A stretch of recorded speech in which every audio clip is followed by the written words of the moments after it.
Good morning all of you. मैं प्रवक्ता राजकुमार द्वितीय सेमेस्टर के सभी प्रशिक्षुओं का इस ऑनलाइन क्लास में स्वागत करता हूं और मुझे विश्वास है कि आप सभी लोग इस महामारी के दौर में जहां भी होंगे सुरक्षित होंगे। आज हमारे इस क्लास का टॉपिक है एलसीएम और एचसीएफ क्या होता है और इसको हम किस तरह ज्ञात कर सकते हैं। इसी विषय पर आज हम इस क्लास में चर्चा करेंगे।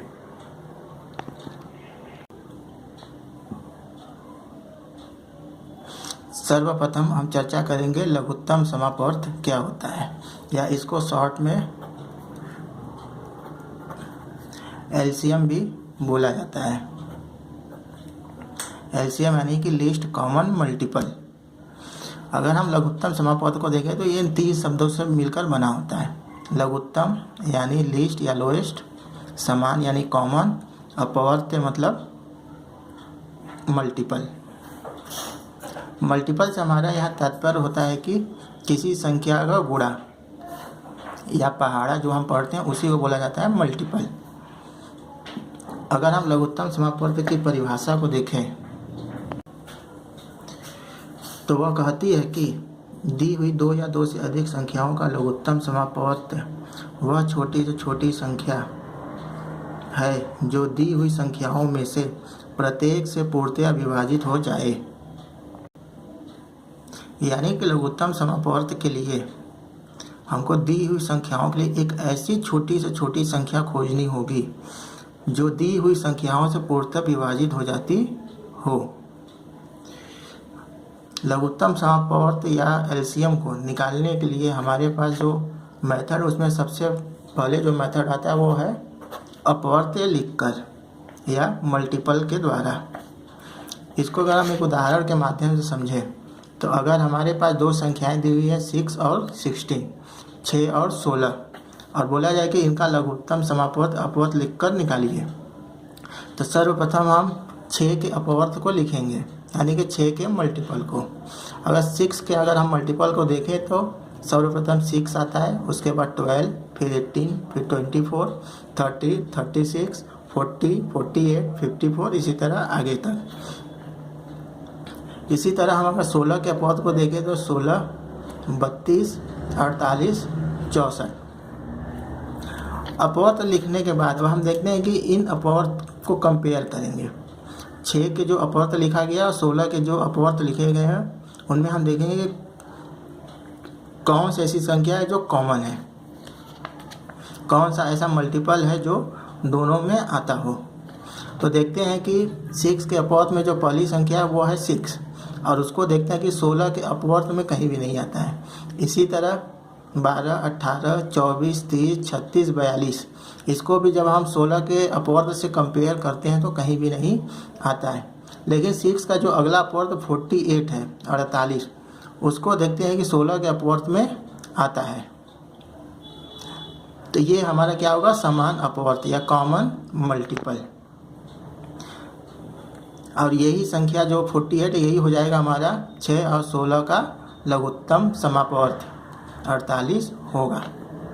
अगर हम इस 48 से आगे भी मल्टीपल पे बढ़ें तो इसके बाद जो भी हमको कॉमन मल्टीपल मिलेगा वो हमेशा 48 से बड़ा ही होगा।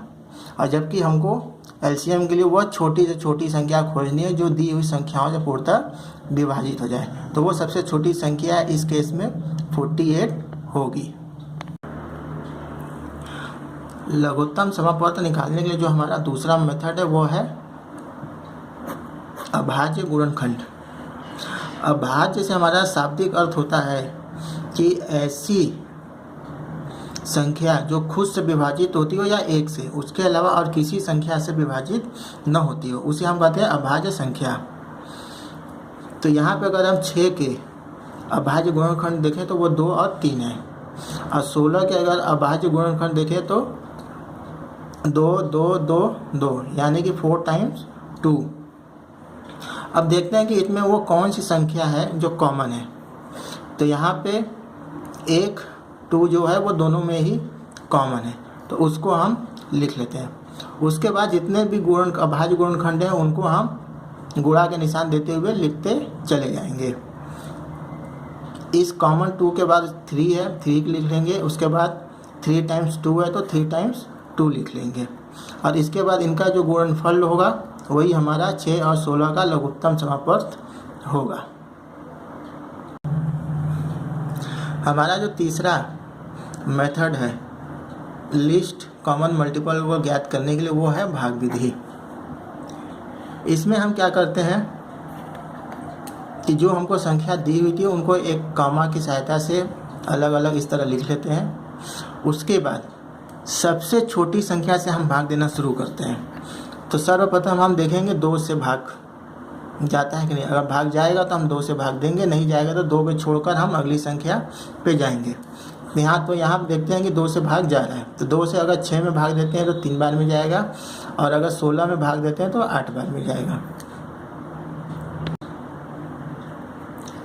फिर देखेंगे 2 से 3 में भाग नहीं जाता है तो 3 को उसी तरह उतार लेंगे, और 2 का भाग जब 8 में देंगे तो 4 बार में जाएगा। फिर 2 से भाग देंगे, 3 में नहीं जाएगा, 3 को उतार लेंगे, और 4 में जब भाग देंगे 2 से तो 2 बार में जाएगा। फिर 2 से भाग देंगे, 3 में नहीं जाएगा, उतार लेंगे, और 2 में जब भाग देंगे तो 1 बार में जाएगा। अब अगली संख्या हमारी 3 बची हुई है, तो इसमें अब 2 से भाग नहीं जाएगा तो हम 3 पे जाएंगे, अब 3 से भाग देंगे तो 1 बार में चला जाता है। ये भाग हमको तब तक देना है जबकि शेषफल 1 न बच जाए। अब यहाँ जिन जिन संख्याओं से हमने भाग दिया था उन सभी संख्याओं को गुणा का निशान देते हुए इस प्रकार लिख लेंगे, और इन्हीं संख्याओं का जो गुणनफल होगा वही हमारा 6 और 16 का लघुत्तम समापवर्त होगा।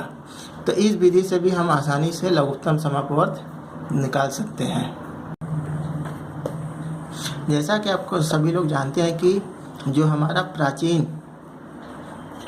भारत था उस समय गणित के मामले में बहुत ज़्यादा खोज किए गए थे, और उस समय हमारे जो गणितज्ञ थे वो बहुत ही उच्च दर्जे के थे। तो प्राचीन भारत में भी कुछ अलग विधियों द्वारा लघुत्तम समापवर्त निकाले जाते थे। ताकि उसी में से एक विधि हम लोग यहाँ पे देखते हैं। एक एग्जाम्पल लेते हैं। हमको 2 संख्याएं दी हैं 48 और 80। तो प्राचीन भारतीय जो विधि उसमें सबसे पहला जो उसका स्टेप है, चरण, उसमें इन दोनों संख्याओं को हम भिन्न के रूप में लिख लेते हैं इस प्रकार। जो छोटी संख्या रहेगी ऊपर लिख लीजिए, और जो बड़ी संख्या रहेगी उसको हर में। दूसरा स्टेप है इस ऊपर दिए हुए भिन्न को सरलतम रूप में लिखना। तो जब 48/80 को हम सिंपलेस्ट फॉर्म में लिखते हैं तो वो आता है 3/5। 16 से अंश और हर को भाग देने पे हमको मिलता है 3/5। तीसरा जो हमारा स्टेप है उसमें करते हैं कि इन समतुल्य भिन्न को बराबर का निशान देके लिख लेते हैं। पहले स्टेप में जो भिन्न हमारा था वो 48/80 था, और उसको बराबर करके जो हमारा सरलतम रूप में वो 3/5 है।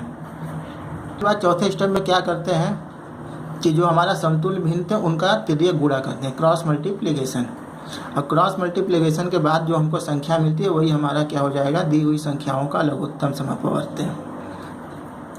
यहाँ पे जब 5 का हम तिर्यक गुणा करते हैं 48 से, 5 का गुणा 48 में, तो हमको मिलता है 240।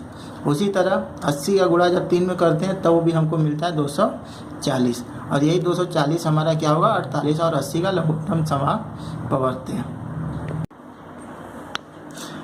एलसीएम के बाद हम बात करेंगे अब एचसीएफ की, यानी कि महत्तम समापवर्तक या हाईएस्ट कॉमन फैक्टर। जो एचसीएफ होता है वो एलसीएम का जस्ट अपोजिट होता है या कन्वर्स होता है। जैसा कि एलसीएम में हम ऐसी छोटी से छोटी संख्या खोज रहे थे जो दी हुई संख्याओं से पूर्णतः विभाजित हो जाए, यहाँ पे हम जस्ट उसका उल्टा करेंगे। यहाँ पे हम ऐसी बड़ी से बड़ी संख्या खोजेंगे जो दी हुई संख्या को पूर्णतः विभाजित कर दे। अगर हम महत्तम समापवर्तक की परिभाषा को देखें तो 2 या 2 से अधिक संख्याओं में से प्रत्येक को पूर्णतः विभाजित करने वाली बड़ी से बड़ी संख्या दी हुई संख्याओं का महत्तम समापवर्तक कहलाती है। महत्तम समापवर्तक निकालने के लिए कुछ विधियां हैं। उनमें जो सबसे पहली विधि है वो अपवर्तक लिखकर। अपवर्तक को अंग्रेजी में फैक्टर बोलते हैं।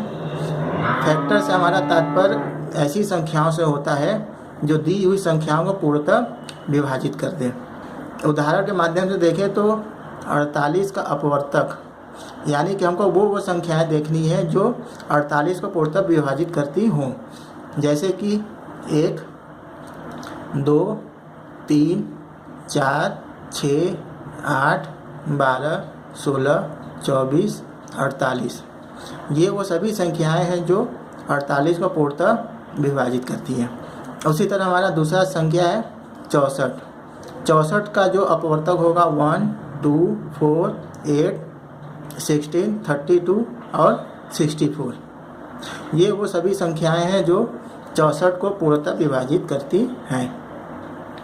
अब हम इन दोनों संख्याओं के अपवर्तक को कंपेयर करेंगे, इनकी तुलना करेंगे कि वो कौन कौन सी संख्याएं हैं जो दोनों के अपवर्तक में आती हों। तो उसमें जो पहली संख्या है वो है 1, 2, 4, 8 और 16। ये वो सभी संख्याएं हैं जो कि 48 के अपवर्तक में भी आते हैं। तो अब हम इन कॉमन फैक्टर में या समान अपवर्तक में देखेंगे कि कौन सी संख्या सबसे बड़ी है। तो 1, 2, 4, 8, 16 में देखते हैं कि 16 जो है वो सबसे बड़ी कॉमन फैक्टर है। तो यही जो हमारा जो 16 है वो हो जाएगा 48 और 64 का महत्तम समापवर्तक। सबसे पहले हम क्या करेंगे, अपवर्तक लिखेंगे, फिर उन दोनों अपवर्तक को कंपेयर करके उन दोनों में जो कॉमन फैक्टर रहेगा उनको देखेंगे। जब कॉमन फैक्टर मिल जाएगा तो अब उसमें देखेंगे कौन सा कॉमन फैक्टर सबसे बड़ा है, वही हमारा हो जाएगा महत्तम समापवर्तक। इसी प्रकार HCF निकालने का जो दूसरी विधि है वो अभाज्य गुणनखंड विधि है। जैसा कि LCM के समय बताया गया था, अभाज्य का मतलब होता है वो संख्याएं जो खुद से विभाजित होती हों या 1 से। यहाँ पे भी हम सेम उदाहरण लेते हैं 48 और 64 का। तो 48 का जब HCF लिखते हैं तो 2, 2, 2, 2 और 3। उसी तरह 64 का फैक्टर लिखते हैं इस प्रकार। अब देखते हैं कि इन दोनों के अभाज्य गुणनखंड में वो कौन कौन सी संख्याएं जो कॉमन है। तो यहाँ पे 1, 2 जो है वो दोनों में आ रहा है, फिर ये दूसरा 2 है जो दोनों में आ रहा है, फिर ये तीसरा, उसी प्रकार चौथा। तो इस तरह 4, 2 हैं जो दोनों ही के अभाज्य गुणनखंड में आ रहे हैं। इन कॉमन अभाज्य गुणनखंडों को ले लेना है और उनको गुणा कर देना है, और इसी संख्याओं का गुणनफल ही हमारा 48 और 64 का महत्तम समापवर्तक होगा। HCF निकालने की जो तीसरी विधि है वो है भाग विधि। यहाँ पे भी हम सेम उदाहरण लेते हैं 48 और 64 का। तो यहाँ पे जो हमारी छोटी संख्या 48 है वो भाजक हो जाएगी, और जो 64 है उसमें हम 48 से भाग देंगे। तो 48 से जब 64 में भाग देंगे एक बार में जाएगा और शेषफल बचेगा 16।